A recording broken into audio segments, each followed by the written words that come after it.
you stressed? I've never been on camera before. I didn't envision as much gear, so when I saw it all, it made it real, I guess. I chose these mics, and now I feel as if they're more intimidating than like the boom mics we were going to have, because these are just right up in your grill. Oh, I see. And like the ones that you don't see? Yeah, the ones that you don't see. I thought this would be more comfortable. I don't know if it is. I think it works, though. I feel it'd be a little weird if it's just the two of us sitting at the end of the table. True. At least here I feel a bit safer because I can like hide my face.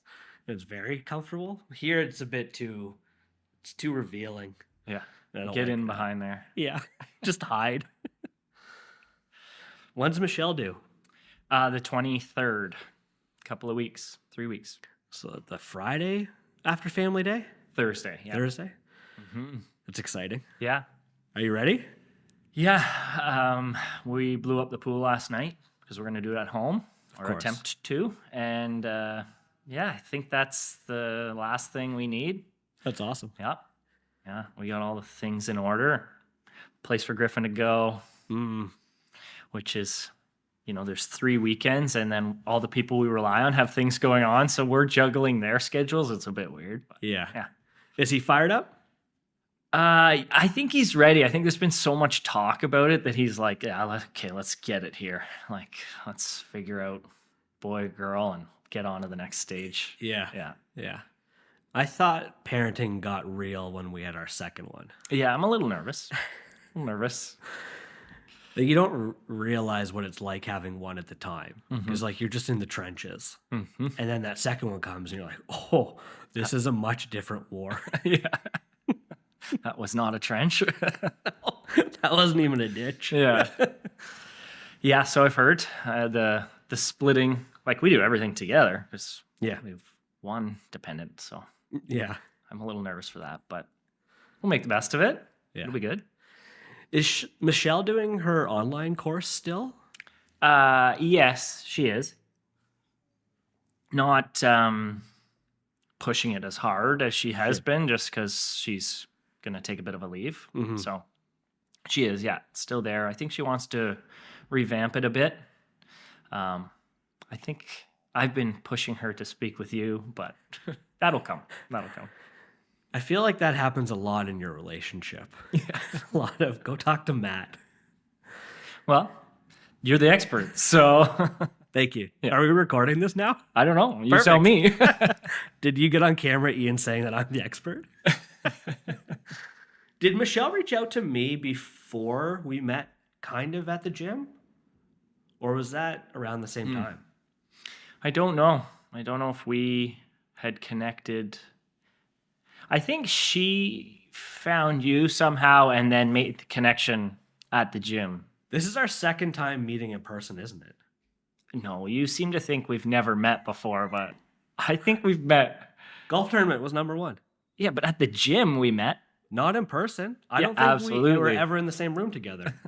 Online, we met during COVID, the online ones. I'm pretty sure there was a few. Oh, I do remember one time, ones. like on the way out, I was like, he does exist. Yeah. But very few, passing, not sitting at the end of a table chatting like this. True. A very natural conversation. Yeah, it's a giant light over our head and cameras that we're going to ignore that are on beside us. Yeah. Michelle's the reason why we started working together, though. Absolutely, yep. Because she reached out, booked a call, and was just kind of telling me a bit about what was going on personally, professionally. And I was like, yeah, I can definitely help you. But then that's when I introduced you to Brian. Yeah. And then it kind of came around to me again. So I don't want to go right into my questions. So I'm going to just pump the brakes and start with, tell me about McKee Cabinetree. Okay, McKee Cabinetree is a custom millwork and kitchen business that I took over from my dad. Started it in '82. He actually started making furniture, selling it kind of this storefront model, and then he realized that he could make kitchens that he could craft himself, and turned it into a kitchen millwork business. I took it over him 3 years ago. We've built a new shop. We service Muskoka and surrounding area. Don't venture too far from there if I don't have to. But that's the short of it. That wasn't always the plan to take over the business, though. No, it wasn't. Because you're an engineer, right? Correct, yeah. You're actually very smart. Well, I guess that's on paper for others to decide. On paper, yeah. Why did you want to get into the business? Into cabinetry? Yeah. To own my own business. The goal always was to own my own business. I did engineering to move back to Muskoka to build cottages. So it's in the realm. I just picking one part of it now, not the whole place. So my engineering practice was nothing like that. I was in municipal infrastructure, designing pipes and roadways. So how's it different from what you're doing now? If you had asked me that before I made the change, I would have said it's totally different, but it's not all that different.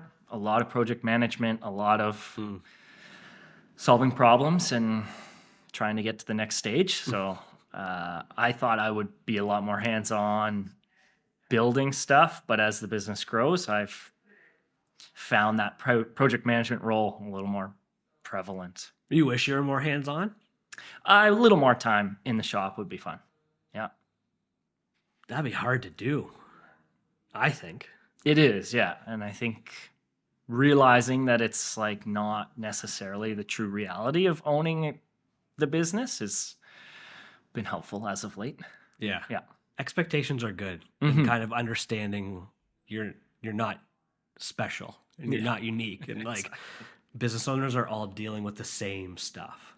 And I was driving to a trade show a couple weeks ago with a woman that I work with.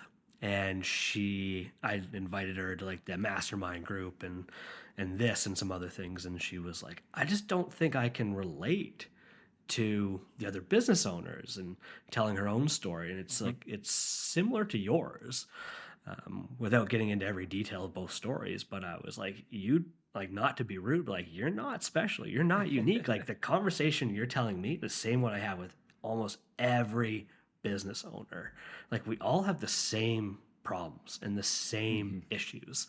And I think once you learn that, it's comforting. You're like, oh, it's not just me. I'm not an idiot. Maybe a little bit, but like these are common things that are happening to everyone. Yeah. Talking to Brian about that has been super beneficial. Oh, yes. Yeah. And like he is your best cheerleader. When you're having like a hard time, he's like, it is hard. What you're doing is hard. I'm like, yeah, yes, it is hard. Thank you. Quite often, Robin, my sister, the backbone of the business. The backbone, yes. Very much so.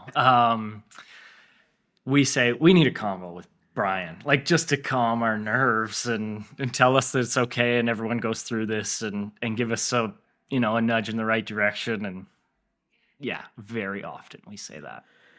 I had a call with her a couple weeks ago, Robin, and like a minute before she texted me, she's like, I got to cancel. Can we push our call? I'm like, oh yeah. I figured it was something with the kids. You had to go pick a kid up. And then like a minute later, I can hear murmuring through the offices, and I can hear that she's talking to Brian. And I was like, are you kidding me? I got bumped for Brian? Bonnie got like, bumped. Her, like, this is brutal. And she's like, it was not an emergency. But it was like, I have to talk to Brian, like someone to calm me down. Yeah. So, well, that was probably beneficial for your conversation with her. She was on a juice cleanse too at the time. Oh, was she? She's just speaking nonsense. Yeah. She doesn't disclose those things to me. She was like, as her brother, I'm allowed to say things, so I would just tell her to go eat a sandwich or something. I didn't know why she was doing it. And I was like, in all seriousness, though, I was like, you're not yourself. Like, she wasn't her like dynamite peeling her off the ceiling type of self. And she's like, I'm on this juice cleanse. Like, she's just so down and mellow because of it. Like, you need protein, like food to get going and energized. You talked a bit about problems. Mm-hmm. I feel like this is like an Oprah, Dr. Phil conversation now. I'm like trying to wheel you into like cry and upset and emotional. But like we started working together how long? Like just over a year and a half ago, I think. Yeah. Well, full disclosure, when you call McKee Cabinetree, you don't call me. So it's, yeah, I don't know that exact date, but about a year and a half ago, I was a little bit into taking over and realized I need some help with certain things. It's been over a year because I remember like celebrating and winning because when Robin signed off on this, she was like a lot of people, but was like, I want to test this for like 3 months. Yeah. Maybe 6. We'll see. And like, you can teach me. And I'm like, okay, cool. Yeah. And like, it was like always a challenge for me, like find what she finds valuable or you guys find valuable to like make me indisposable. Yes. So like after a year, I was like, yeah, remember a year ago when you said it was going to be 3 months? So. Yeah. So we've been doing marketing for over a year. What was it like before you did marketing? Non-existent. My dad ran a business of word of mouth, so no formal plan, and was successful at it. But I think as times have changed, that model is not as easy to rely on, and we needed something. And honestly, I didn't really know what marketing was. Thinking back now, what you and Robin have accomplished for McKee Cabinetree, I thought it was making posts on Instagram and, that was it. That was marketing. But there's been a lot of wins we've had that just show that it's this whole realm. So yeah, before there wasn't a lot of marketing going on. There was no plan. There was nothing to lean on for sure.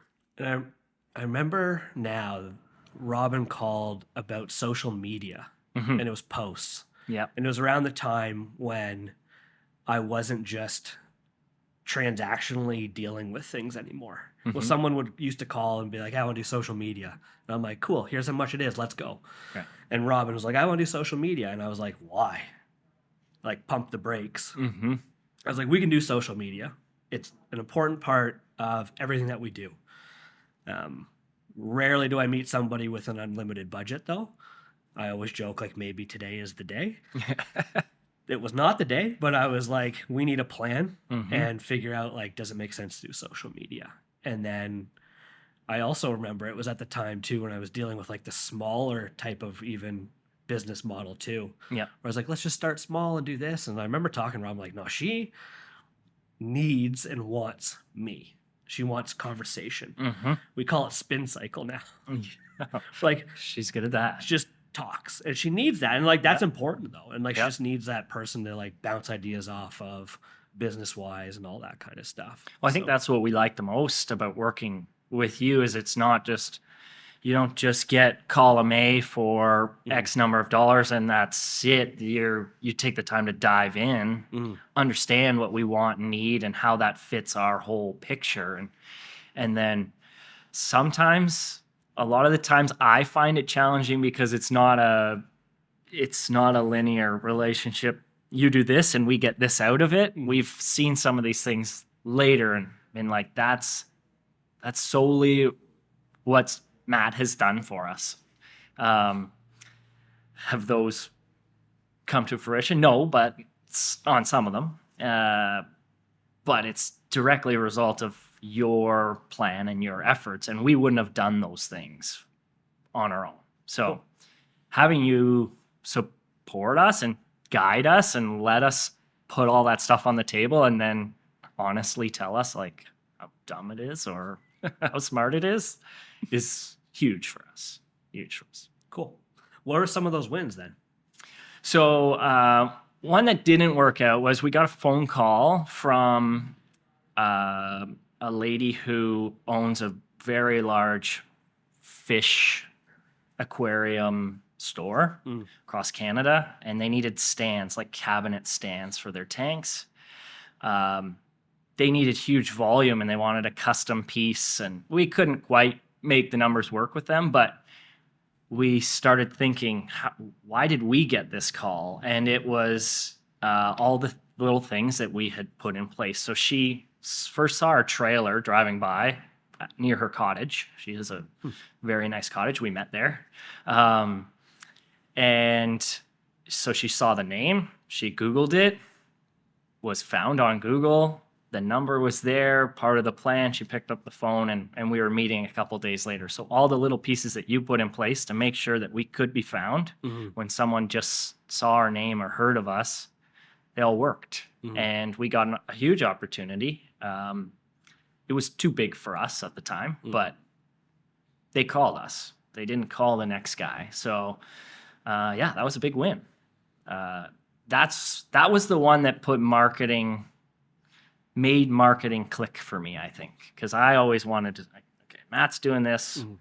How does that convert to dollars at the end of the year? And it's not that simple, but things like that can happen as long as you're doing it.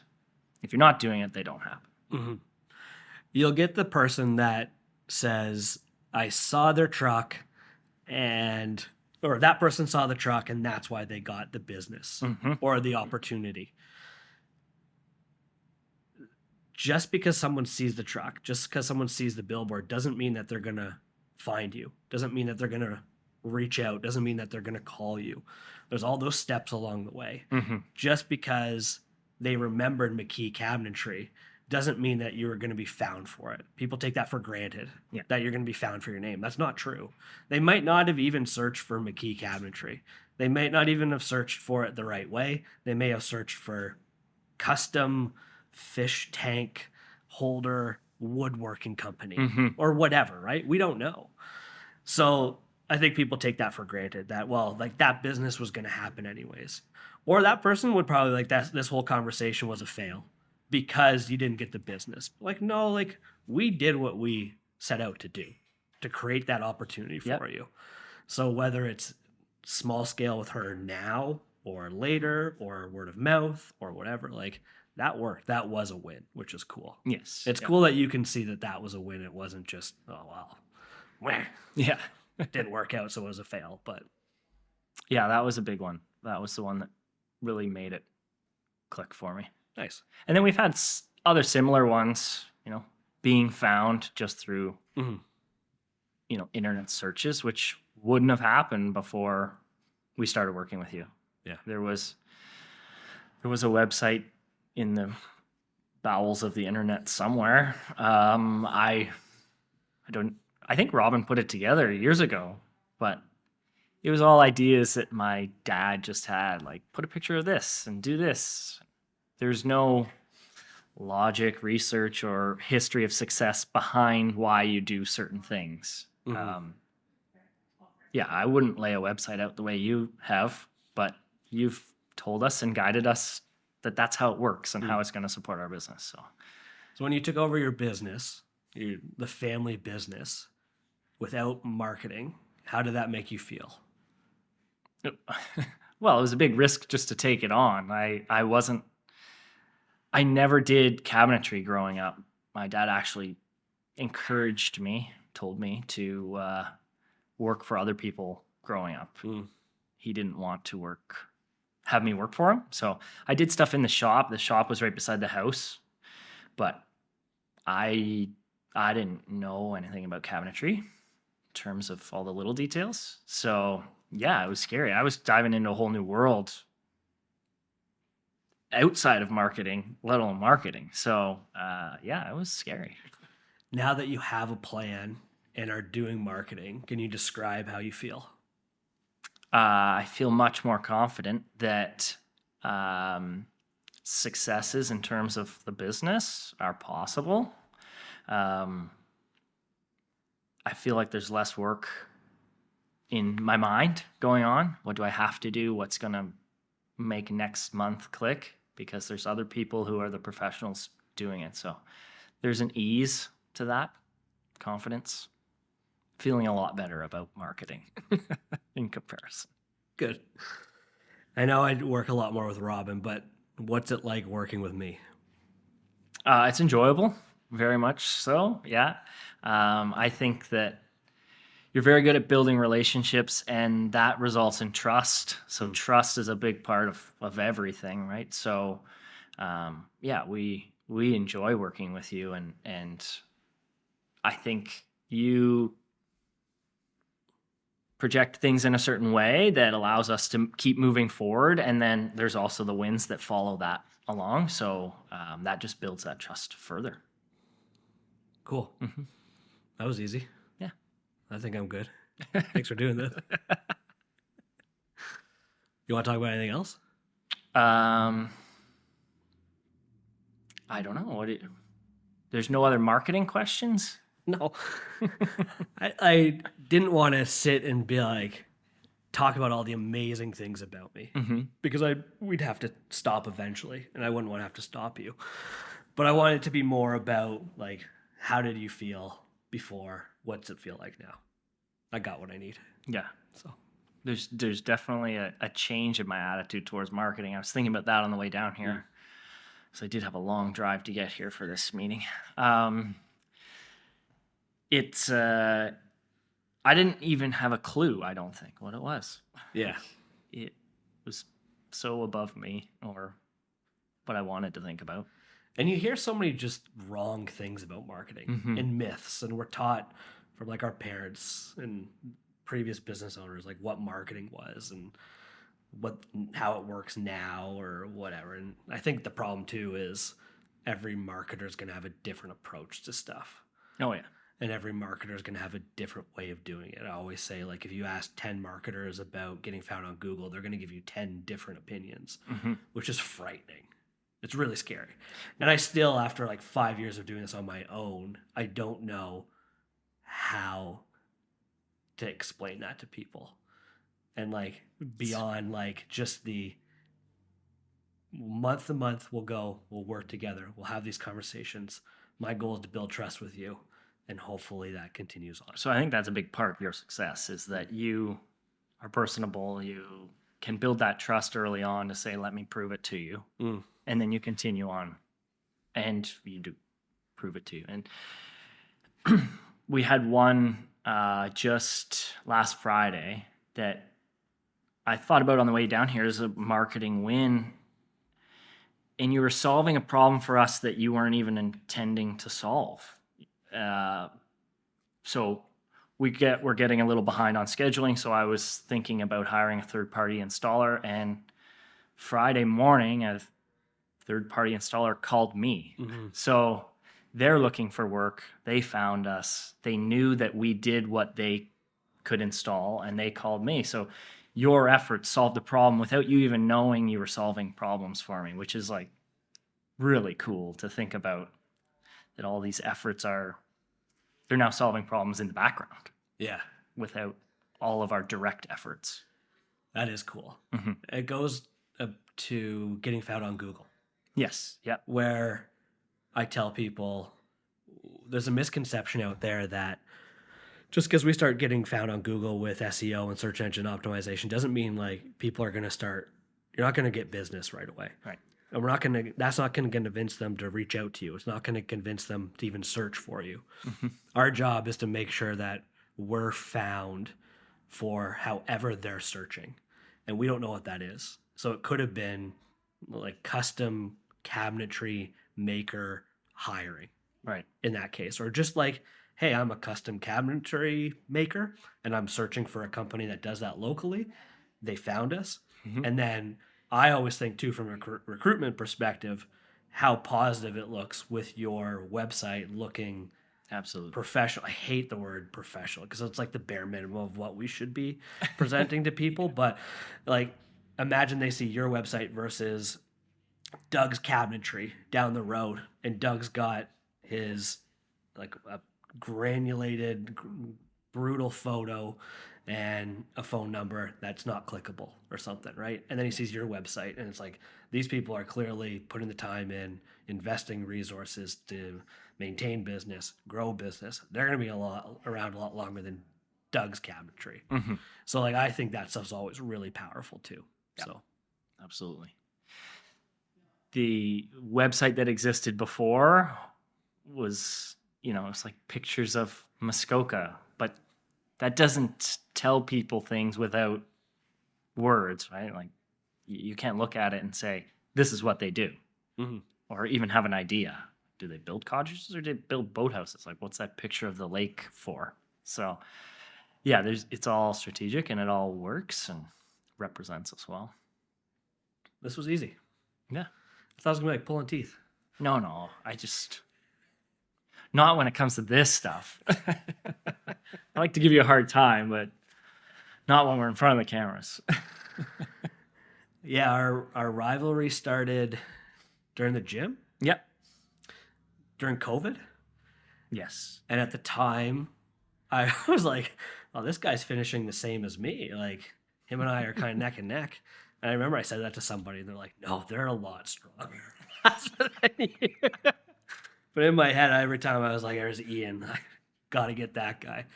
And that carried on. And the best part about that story is, like, you didn't know for a year that this was happening, that I just low-key was like, I hate this guy.